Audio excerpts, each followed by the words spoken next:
खा लो। नहीं नहीं त्रिजटा, मुझे कुछ नहीं खाना। जिंदा रहने के लिए कुछ तो खाना पड़ेगा। नहीं नहीं त्रिजटा, मुझे जीवित नहीं रहना। क्यों? तुम्हें अपने पति पर प्रेम पर विश्वास नहीं है? विश्वास मुझे भी है और तीनों लोगों को भी विश्वास है मेरे पति पर। क्या तुम अपनी आंखों से रावण का अंत नहीं देखना चाहती? क्या त्रिजटा, ये तुम कह रही हो? हाँ। क्या तुम राक्षस कुल की नहीं हो? मैं राक्षस कुल की तो हूँ, परंतु तुम्हारे पति पर प्रेम देखकर मैं तुम्हारी भक्त बन गई हूँ। तुम लोग कुछ खा लो।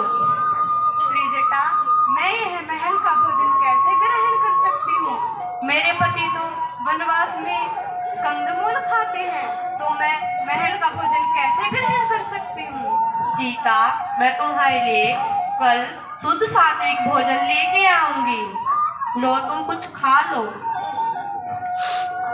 ठीक है त्रिजटा।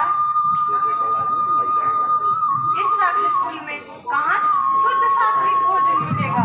राक्षस कुल में भी कुछ ऐसे शुद्ध सात्विक भोजन खाते हैं जैसे विभीषण। मैं उनके पास से तुम्हारे लिए शुद्ध सात्विक भोजन लेके आऊंगी। ठीक है माता। सीता माता को रावण की लंका में त्रिजटा मिलती है, एक ऐसी स्त्री जो राक्षस कुल की होने के बावजूद भी माता सीता के पति धर्म से बेहद ही प्रभावित होती है और वो उनकी हर संभव मदद करती हैं। माता सीता ने माँ का दर्जा दिया है और अब देखते हैं कि रावण क्या वार्तालाप करते हैं।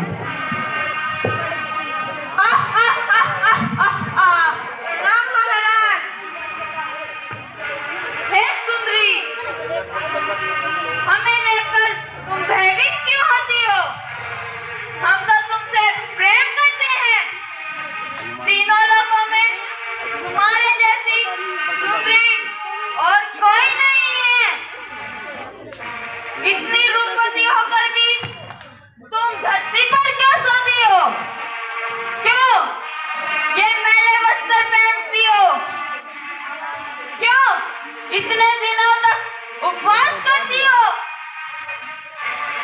तुम्हें तो हमारे महल में होना चाहिए।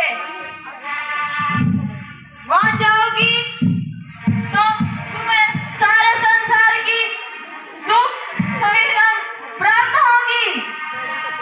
तुम्हारी दासी बनकर सेवा करेगी।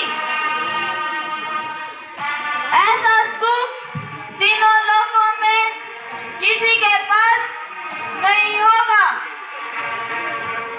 सचमुच ऐसा सुख, श्री राघव की पत्नी होने का सुख तीनों लोगों में किसी स्त्री के पास नहीं होगा। राघव की पत्नी होने का सुख अब उस वनवासी के पास क्या रखा है? उसके सपने देखना छोड़ दे।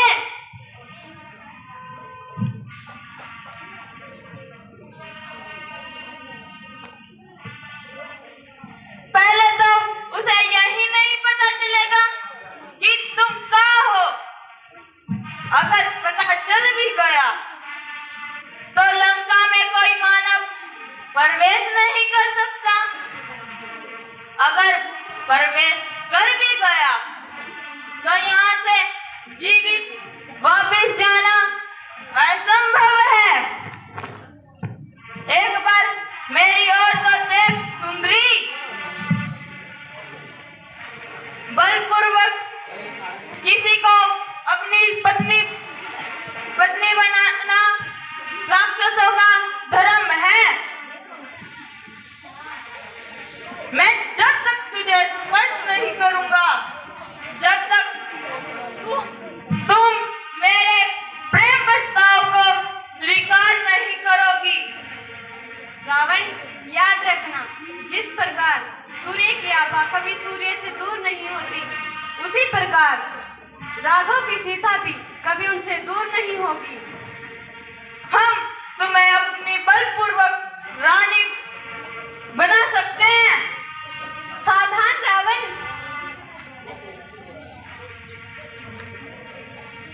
मैं अग्निदेव को साक्षी मानकर यह प्रण